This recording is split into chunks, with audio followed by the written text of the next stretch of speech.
this inner city of Detroit. My mom was a single parent that had 3 kids. I'm the baby. She kind of moved a whole lot. So many different places in Detroit that I have lived. I grew up in the late 80s, early 90s,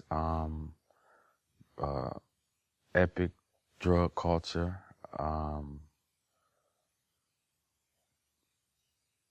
It was pretty much just a free-for-all environment in terms of you get it how you live, basically. Most of my peers didn't know their fathers either, so a bunch of young guys mimicking movies and what have you, so that's the type of environment I was raised in. At my earliest understanding, and when I was able to even grasp the concept of God, of course, Christianity was the medium that, I was even have a consciousness of who God is. At a very early age, it was just impossible for me to digest, so to speak, the image of what Christianity appeared to me at that time was, again, to me, was white supremacy, basically. Jesus is white, so I rejected it. How can I read the Bible and God love me, and this image that I see, I don't even reflect the image when I look in the mirror. So I was completely detached from that whole ideology, just based upon that, Christianity as a block, as a religion. One would be insane not to read of the teachings of Jesus, even as contained in the Bible, and not feel the weightiness of what Jesus is talking about, the principles, basically. So, those principles are valid, but Christianity as a whole, I rejected religion at that point. And Islam came to me through the 80s version of Farrakhan. I don't know if you're familiar with Louis Farrakhan and the Wise, but their version of Islam, they was the Nation of Islam, and their understanding from the teachings that they espouse turned me off of even want to know what, Islam was about. It was chaotic to me, at the end of the day. So up until I was 15 and committed a murder and ended up going to prison for quite a long time. But religion never played a part in my life for a long time until I was able to, sit down and read. So, well, in my environment, I grew up around some predatory and cutthroat type of individuals. For instance, YBI, Young Boys Incorporated, was basically the exploitation of youth. Somebody figured out a loophole in the law where young guys wouldn't get persecuted in the manner that an adult would. If the young guy got caught with a gun, he got slapped on the wrist and sent home to his mother and wouldn't be no issue.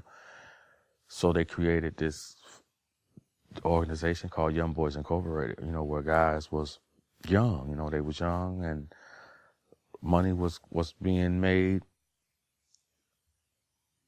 for a young 15-year-old, 13-year-old. $1,000 is a lot of money. So money is waved in your face. You're living in poverty if you staying in the projects, or you living in basically third world pockets. It's pockets in the city of Detroit, if you would. It's third world pockets where they eating Roman noodles every day and grape drink and bags of chips. That's a meal. These people don't leave they little strip of land. They don't go and venture out to the greater metro parts of Detroit, period. They ain't never know where Troy is. Never been to Bloomfield Hills. Don't never leave from, for instance, if they was on Mack and Gray, they'd never leave that environment. And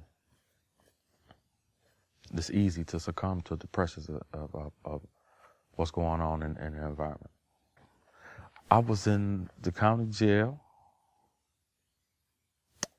about to go face, went for murder. And at my young age, I was, like I said, my first exposure to Islam was through, in the late 80s, Public Enemy and the whole New York, East Coast rappers at that point were using the term Allah. And if you just listen to that music, that was my first exposure to it. But again, I didn't know anything about Islam. My only understanding was that what, again, Farrakhan said, white man was the devil and that type of thing. So to me, I just disregarded that, just living in the environment I live from. I just see. They tell me, Tupac said it greater. They say it's the white man that I should fear, but it's my own kind doing all the killing here. So being in my environment, seeing all the crime, you couldn't tell me that the white man was the devil and the black man was God. You couldn't. That was hogwash.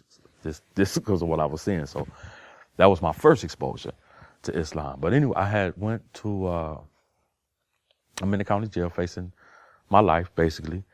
And I seen this guy who I knew, actually, who was actually one of the biggest drug dealers that I knew that lived around the corner from me.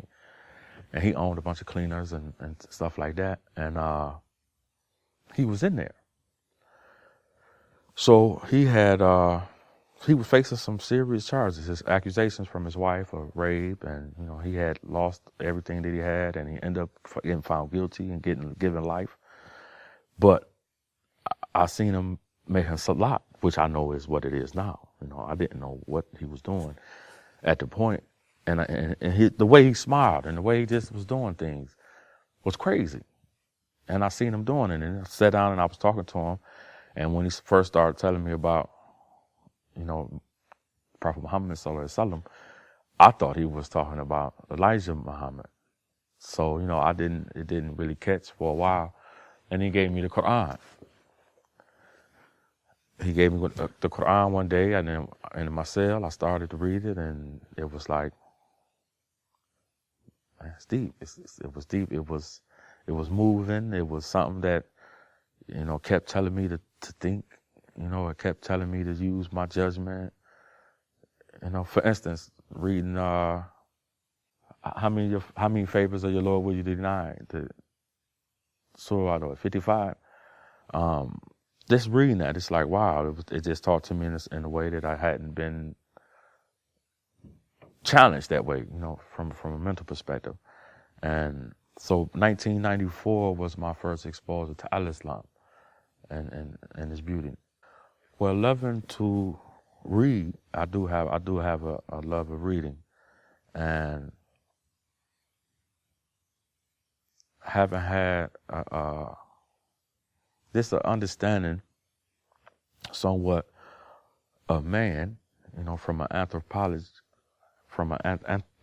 anthropology perspective, understanding us as men coming into the world and one man, and historically how Islam has come on the scene.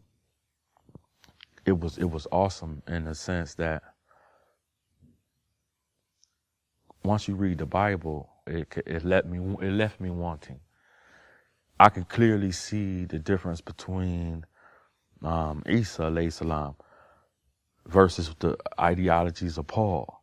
It's so easy to see, and so it did leave you thirsting for something to come. And then you read and understand Islam a little more. You see that Jesus was even making reference of that Prophet Muhammad sallallahu alaihi wasallam will come and lead us into all truth, lead us to the point where Allah subhanahu wa ta'ala say, this day he hath perfected the deen. Come to that point where Islam gives you hadiths, it gives you dua, it gives you a complete understanding of who Allah subhanahu wa ta'ala is and what being grateful is when you drink water and sit down, or you go to sleep, take a nap, you get married, you even have sex with your wife, or you got du'as, you got all the ways, you got all the tools and means to give praise to Allah subhanahu wa ta'ala in a continuous, live your life with a continuity of praising,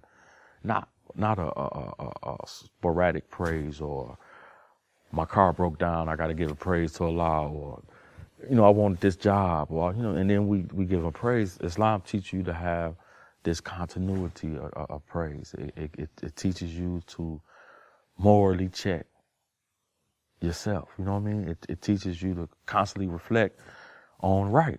You do start things with the right hand. It constantly, again, reinforces the right way of thinking, the right way of interacting with people. Allah subhanahu wa ta'ala said he sent the Prophet Muhammad sallallahu alaihi wasallam with the best akhlaq, the character.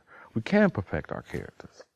We can do that. We can take ourselves from one level of character to the next level of character. And Islam helps you to do that. It helps you to subdue your desires in a way, in such a way, again, that's rewarding to not only you, but your environment, your community, and, most importantly, you pleasing Allah subhanahu wa ta'ala. So Islam, once I had learned it in its totality, and I'm still learning, it's still deeper than I could ever imagined. But that was what I was able to, that was what ignited me, and it still ignites me today, to read. It's some things I still have never read. I can't read Arabic that well enough to grab Arabic text. So, I have to wait till people translate different works. But Islam is so vast. It satisfies the mental capacity that we have. Well, I seen this gentleman who I knew, and I knew how, again, from the street, I knew what type of person that he was. And when I ran into him here, like I said, he had been caught up in a situation with his ex-wife, which he professed his innocence. But he ended up, again, getting locked up for life. And he may have done maybe 6-7 years behind bars before he got vindicated that, he didn't do what he said, and he was ended up being released. But the grace of the way he carried himself and his trust in Allah subhanahu wa ta'ala, that, I think was the biggest transformative thing for me, because the guy I know I'd have been pissed off if I had been placed in that position that he was in, and he didn't do it, and it was just a matter of somebody emotionally being hurt and getting back at him in a way that they can get back at him. So, I listened to him, and again, I read it was a Yusuf Ali edition Quran, the older version, so it had a lot of commentary. The story, I had never heard of who Prophet Muhammad, prior to then, never, sallallahu alaihi wasallam, never understood, never, nobody had ever talked to me about that. So, once I did learn as much as I could from the Quran, because you couldn't have books like that inside of the county jail. So I learned that from that. He ended up giving me my shahada from there. Once I got into prison, and the inside of prison, after I had been found guilty myself, I sought out the Muslim people that was in jail. So, I was embraced by brothers from, it's some brothers from different nationalities, brothers from Iraq that was in prison, different brothers from different nationalities, different people with different madhabs. I was even at one prison where they had a Islamic person that's what they call him, Islamic chaplain, but he was a brother who he wore the whole garb and wore a beard and turban. He wore to work every day. That's what he wore. I had the privilege of being his clerk. So, as I was his clerk, I was able to